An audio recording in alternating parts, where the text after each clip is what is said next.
आगे बढ़ेंगे। आपको बताएं, इस्लामाबाद हाई कोर्ट में बानी पीटीआई की सियासी रहनुमाओं से अदालती हुक्म के बावजूद मुलाकात न कराने पर तौहीन अदालत की दरख्वास्त पर समाअत हुई।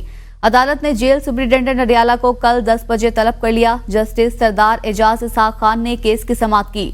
बानी पीटीआई की जानिब से वकील एडवोकेट फैसल चौधरी अदालत में पेश हुए। वकील फैसल चौधरी ने अदालत को बताया, पहले इसी अदालत से ऑर्डर हो चुके हैं। जेल रूल्स के मुताबिक अदालत ने ऑर्डर जारी किए थे। पार्टी के सियासी रहनुमाओं से मीटिंग फिर कैंसिल कर दी गई। इसी अदालत ने 3 वकला पर मुश्तमिल कमीशन भी कायम किया था, लेकिन अमल दरामद नहीं हो रहा। अदालत का स्टेट काउंसिल से इस्तिफसार, क्या वजह है बार बार ऐसा होता है? समाअत का मजीद अहवाल जानते हैं इब्राहिम अब्बासी से। जी इब्राहिम, बताइएगा।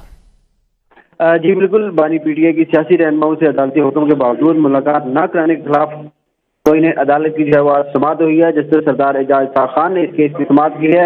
अदालत ने जेल सुपरिटेंडेंट अडियाला को कल 10 बजे जो है वो अदालत में तलब कर लिया है। फैसल चौधरी एडवोकेट जो है वो आज अदालत के सामने पेश हुए। उनकी तरफ से कहा गया, पहले इस अदालत से ऑर्डर हो चुके हैं।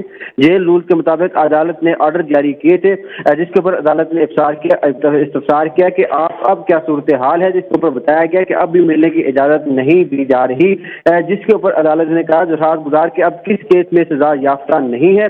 स्टेट काउंसिल जो है उसको रोशनों पर तलब किया अदालत ने, और ये कहा कि जो स्टेट काउंसिल को हिदायत जारी की है कि आप वजूहात बयान करें क्यों मुलाकात करने की इजाजत नहीं दी जा रही। अगर हमारे ऑर्डर के जो है वो उसके ऊपर हम अमल दरामद ना किया गया तो हुकूमत के ऊपर जो है वो जुर्माना भी आयद किया जा सकता है। इस सिलसिले में अदालत ने केस की समाअत कल तक मुलतवी कर दी है। जी, केस की समाअत कल तक मुलतवी की गई है। इब्राहिम अब्बासी आगाह कर रहे थे, बहुत शुक्रिया।